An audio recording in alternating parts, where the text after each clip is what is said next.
Assalamualaikum warahmatullahi wabarakatuh. Perkenalkan, nama saya Fiza Elia Reonita dengan NIM 0524578857. Baik, di sini saya akan menjawab tugas dari mata kuliah Ilmu Logika dengan soal yang pertama, yaitu tren pada hakikatnya terbagi menjadi banyak jenis. Sebut dan jelaskan 3 macam tren tersebut, sertakan juga contohnya. Dan yang kedua, jelaskan dan berikan contoh bentuk sesat fikir atau logika fallacy. Bagaimana agar terhindar dari logika fallacy? Untuk yang pertanyaan pertama, yaitu trans merupakan suatu himpunan cerita. Pada dasarnya pengertiannya itu seperti ada himpunannya dan tidak mungkin ada trans tanpa pengertian dan himpunan. Walaupun kosong tetap sebagai suatu himpunan dan himpunan kosong, yaitu himpunan kosong. Trans sendiri merupakan konsep sebagai dasar penalaran yang perlu dipelajari dan diketahui juga pengelompokannya, sehingga dapat diketahui apa fungsi masing-masing kelompok trans tersebut dalam penalaran. Tren sendiri memiliki banyak jenis. Berikut 3 jenis yang akan saya bahas. Yang pertama ada trans reguler. Trans reguler ini dengan tegas menunjukkan satu individu, barang, atau golongan tertentu yang spesifik. Misalnya, Budi, orang itu, kelompok itu, desa itu, dan sebagainya.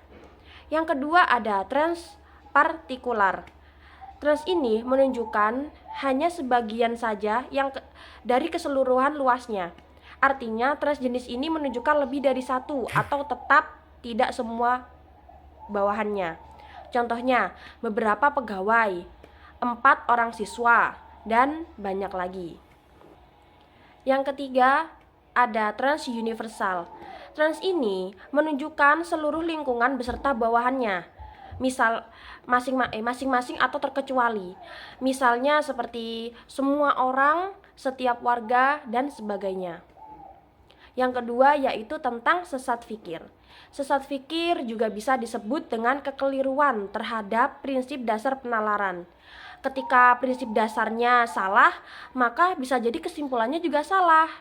Kalaupun seandainya premis yang disampaikan tepat, tetapi kesimpulannya salah, dapat dianggap sebagai sesat fikir. Dengan kata, argumentasi yang mereka sampaikan tidak nyambung.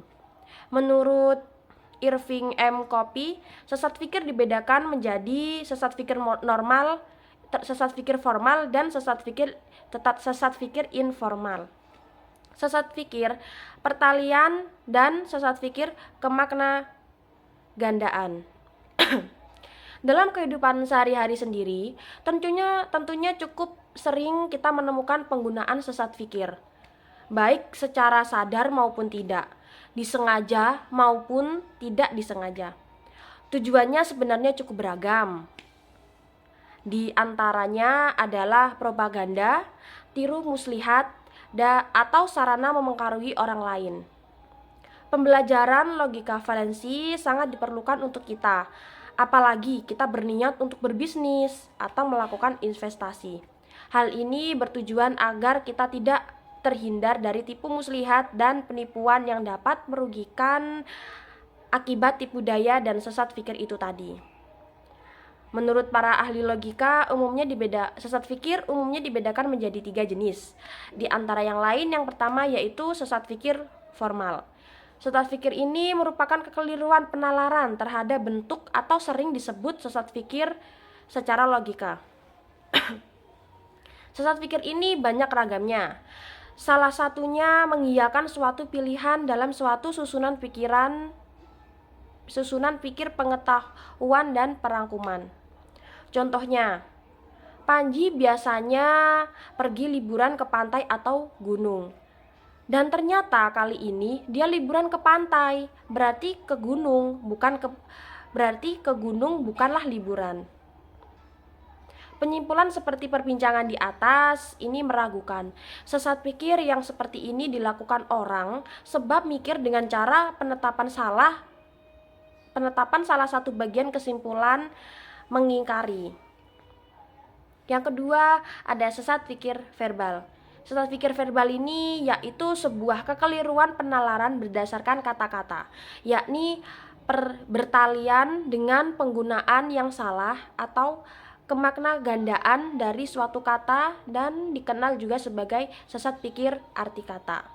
Dalam susunan fikir, kategori atau silogisme kategori yang sah hanya terdiri dari 3 konsep, yaitu konsep subjek, konsep sebagai predikat, dan konsep sebagai yang menjembatani subjek dan predikat tersebut menjadi kesimpulan.